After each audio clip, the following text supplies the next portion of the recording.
this show called Shark Tank, for example. All right, and people understand about Shark Tank is a show where, and for the people who aren't watching, if you're not watching these shows, this is a problem.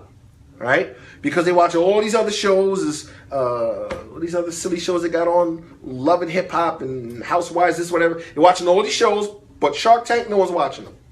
And this other show called The Prophet, all right, where a guy comes and he fixes business. These are shows that we're not watching. That's another thing in your household. It depends on the shows that you're watching. It's going to also dictate like how you view things.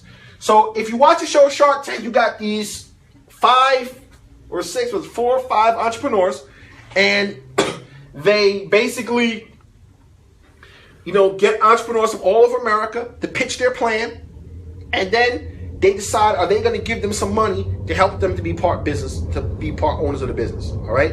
It actually started from a show called Dragon's Den, which started in London years ago, and it moved over to Shark Tank, and then they also have it in Canada. They got a Japanese, they got a different language, all right?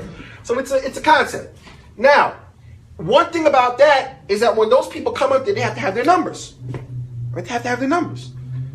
So Shark Tank, the episode is about an hour, and each one of those guys, there's hours and hours of negotiation behind one person. It's not just he walks to the Shark Tank, everything's set up, he pitches something, he gets the money, and he walks up and he's helping his family. No, that's hours and hours and hours of preparation. And what's the first thing they ask? What's your profit margin on this? How much did you make on it? If you buy something for $1 and you're selling it for $2, you're like 100% profit. No, it's not that. What's your profit margin? Where are you now? What are some of the problems you have here? Well, what do most people say? We're expanding and we don't have any inventory. We call this a good problem, all right? Someone sees your shirts, I like them. I really do. I need 1,000 of them by next week. What you gonna do? He loves your product. It's on, but I need 1,000 by next week. And you have yourself a problem. Do you have the money to go get these things? All right. There's a show every year they have in Las Vegas called the Magic Show. Not this magic stuff, but the Magic Show. Right? People go there, set their clothes up, hoping to get deals. Someone comes and says, "Listen, I like your stuff. I want to put your shirts in about.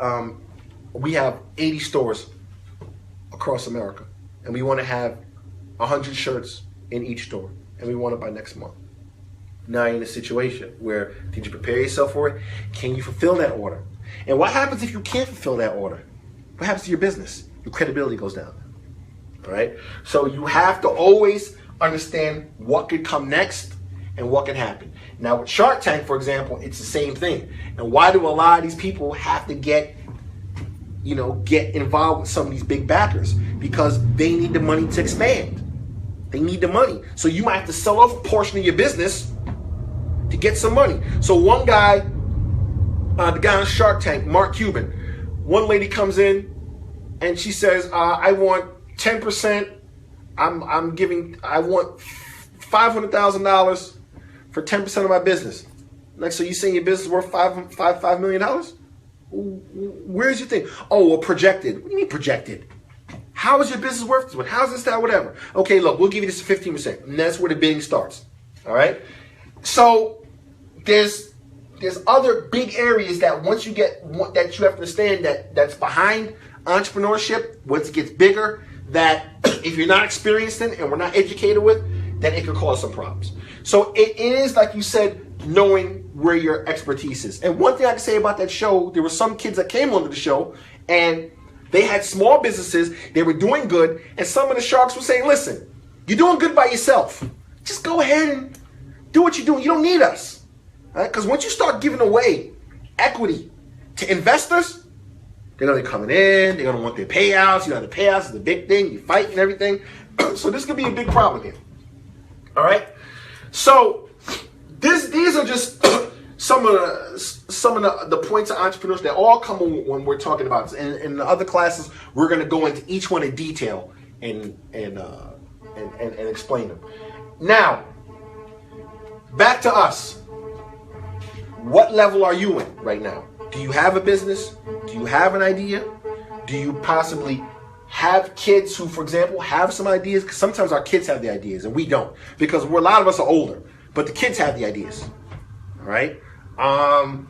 I do some business with my kids on some kids business, and I got to bring these little guys around because they know what's in and what's not.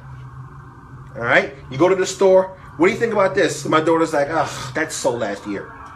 Is it? She's the consultant. Why? Because she's 11 and she knows what kids want. Kids aren't wearing this year. Do not get it. I'm telling you. Yeah, I'm going to do what I want. You're 40-something years old. We want this. Next year, that same thing that was hot last year isn't hot this year. All right? I know somebody who went out. He got a sale on that Disney movie Frozen. He found a bunch of Frozen book bags. He said, "Oh man, I got a bunch of Frozen book bags for $1. Okay? Frozen book bags. My daughter's like, "No one's gonna buy that." Why not? He said, "Listen, because Frozen's last year. No little girl's wearing no Frozen book bags." She said, "Plus, Frozen is probably up to like age 6, 7. And after that, we're really not into that stuff." All right? So my daughter's never been to college. She barely cleans her room.